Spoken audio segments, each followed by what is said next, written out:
Hi guys, and welcome to another video from Stupid as the Norm, the channel where we demonstrate how to become a millionaire in 10 years on minimum wage. And in this video I'm going to explain to you what is the biggest indicator as to whether you're going to be wealthy or not.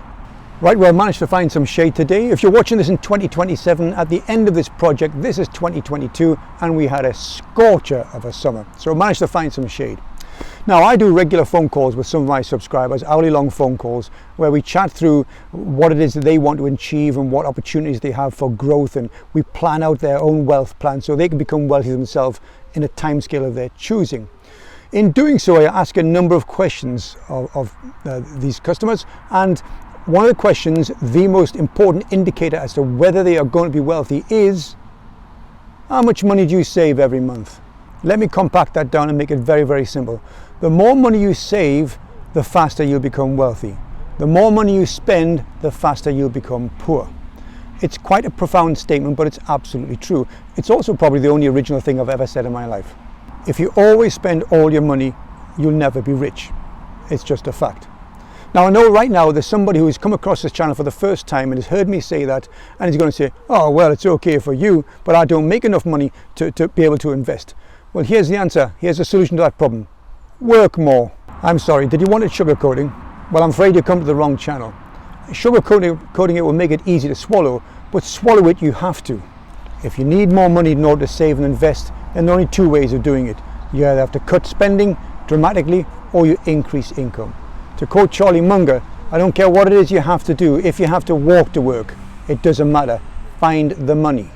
Now, if you're salary paid and not worked or paid by the hour, that is to say, it really doesn't matter how many extra hours you put into work because you get the same flat rate, then you need to find something that you can do after work that pays by the hour. And that could be, I don't know, I've said it many times, working behind a bar, driving a taxi, work for Uber, work for Amazon.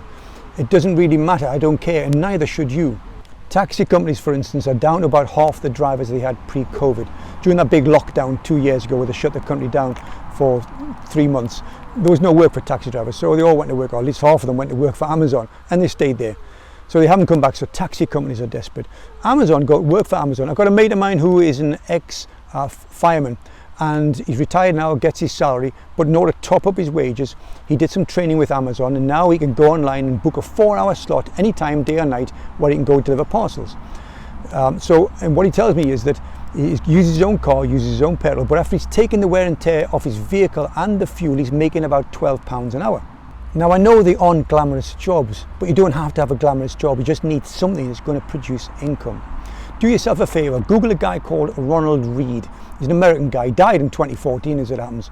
But Ronald Reed went through his life having a series of non-glamorous jobs. Right? He did things like he was a janitor at a school, he was an attendant at a petrol station. Not stellar jobs, you know, not things you would brag about. Being a taxi driver, he was probably a taxi driver as well. So they're not glamorous jobs, but they produce an income. Here's the thing. Our Ronald died in 2014 with 8 million quid, which he then donated in his will to various charities. Now, how did he get £1 million? Because he understood that he didn't have to spend all his money, and he saved a great proportion of it and invested it, then he would be a millionaire.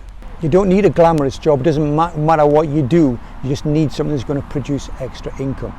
The more money you spend, the faster you become poor. The more money you save, the faster you become wealthy. There you go. I said it again, but it's worth saying again. It doesn't matter what you do, how you earn the money. It's what you do with the money that's important. Now, just saving it or stuffing it under your mattress or putting it in the bank won't make you a millionaire. You just don't have enough time. If you saved £1 a month, it would still take you 83,000 years. So that doesn't work. If you save £1,000 a month, it's still going to take 80 years. It's not a practical time scale. So you need to put that money you're saving into what I call a wealth accumulator. And it's wealth accumulators I'm going to cover in the next video. So until then, look at ways of either increasing income or reducing outgoing so you can find that money to save every month. Don't be stupid. Don't be normal, guys.